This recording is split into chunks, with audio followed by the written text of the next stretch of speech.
Now, before I go on my passionate rants about this game, let me give credit to Aston Villa.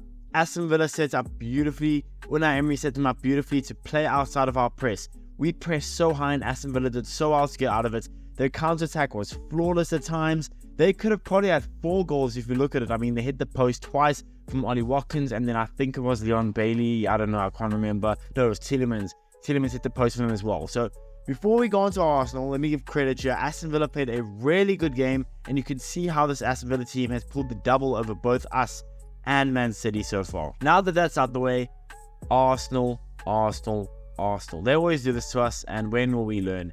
Yet another must-win game at home. Aston Villa is a good team, but they're semi-depleted. It's the same time last year, and we looked like the exact same young team, the naive team that goes out and just fumbles it. Especially with Liverpool losing earlier on, right before the game. We go out there and perform like that. Now, our first half performance actually wasn't horrible. It wasn't. Odegaard was really crucial for us in the first half. We weren't taking our chances, but outside of that, and outside of that Ollie Watkins chance, we were pretty good in the first half.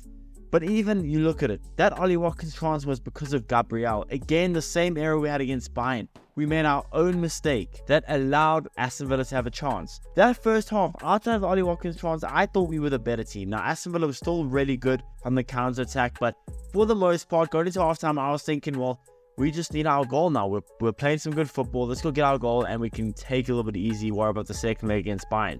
But that second half performance, Aston Villa again, good second half performance, great second half performance actually from Villa. But as far as we go, as far as this Arsenal team goes, that second half performance was absolutely dreadful and was just a disgrace.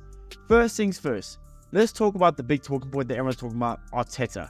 This loss is on Arteta, I agree. Now, it is on every single player as well, but Arteta is big to blame here. Now, I'm a big fan of Arteta, but he made some bad errors in this game. First of all, Gabby Jesus is a good player. Gabby Jesus in the previous couple games has looked really good at left wing, and we all know Kai Havertz's best position right now is at striker. Yet he gets told to play in midfield. Now, it did kind of work. Havertz had some good runs in behind Aston Villa's line, but to be fair, Aston Villa were really good at the offside trap. But why you play Havertz as a midfielder just to accommodate Jesus, I have no idea. Now, I wanted Trossard to start at left wing, but when you see Trossard's performance today, it makes you realize why Trossard is a better substitute than a starter. Not that he's a bad starter, Trossard is a good player. I recently made a video about him, but you start to think why he isn't a starter, and that type of performance is exactly why. Now, I don't want to be too reactionary, I don't want to get too angry. I'm going to take it easy, I'm going to say Arteta made some bad decisions. Very bad decisions today. Taking off Odegaard for Smith Rowe. Now, I love Smith Rowe, but what were you thinking? Then I see Tomiyasu come on, and I'm thinking, good. Zinchenko must get out the game because Zinchenko is looking absolutely horrible, getting absolutely rinsed, can't tackle to save his life, getting caught out of position constantly. Good. Tomiyasu's coming on, Zinchenko must now come off. But guess what? Arteta makes a ridiculous decision and takes off Ben White. Ben White was not great, but he was really solid, has some good overlapping runs, allowed Saka a little bit of space to try work what he could. Why Ben White would come off for Tomiyasu? Now, if that was the case, if you said this, well, because we want to focus on Bayern Munich's second leg, I would understand the move of taking off Odegaard. I would then understand the move of taking off Ben White. But Mikel Arteta said, going into this game, he said, no, we're not worried about anything else but this game against Aston Villa. And I said, yeah, I'll hope so, because we want to win the Premier League before we win the Champions League. Like, as much as I would love to win the Champions League this season, don't get me wrong, I'm sure we can all agree we would much rather win the Premier League this season. No, Arteta makes the decision of taking off these crucial players in crucial times for quote-unquote weaker players. And now, not that Tomiyasu is much weaker than Ben White, but you have an obvious hole in Zinchenko. Zinchenko is not playing near his level pretty much this whole season, but this game specifically. Yet you keep him on for a full 90 minutes just to rest Ben White. Now we better go beat Bayern Munich, because if we don't, I'm going to be more pissed than I am right now. We better beat Bayern Munich. We better. Look, it's not the end of the season, I know. There's a lot of chances for us to gain ground and still win the Premier League. Liverpool can do it, we can do it, and so can City. But we could have sat top of the table with a point extra if we had won this game. Now, again, I know Aston Villa were a really good team. They played a really good performance. But tell me if I'm wrong, but this Arsenal team today, I remember think about this in the first half when it was 0-0. We kind of looked nervy.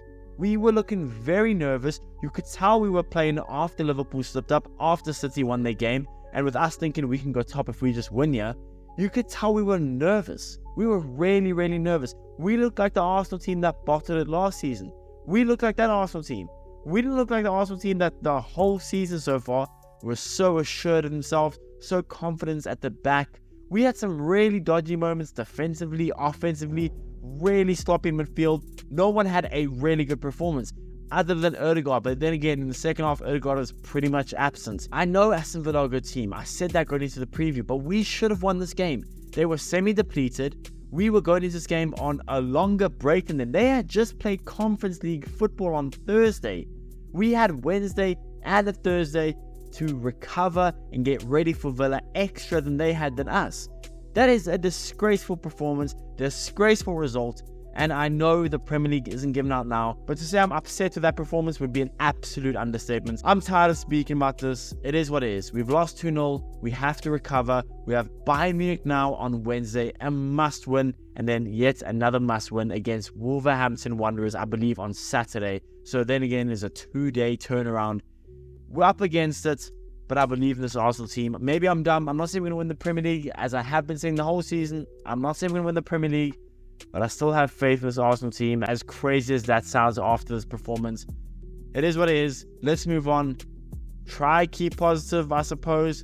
Bayern Munich on Wednesday in the Allianz Arena. Going to be a huge game. I'm going to have a preview after you guys soon. Check that out. Be sure to smash the like button, subscribe if you guys haven't already, and I'll see you guys in the next one.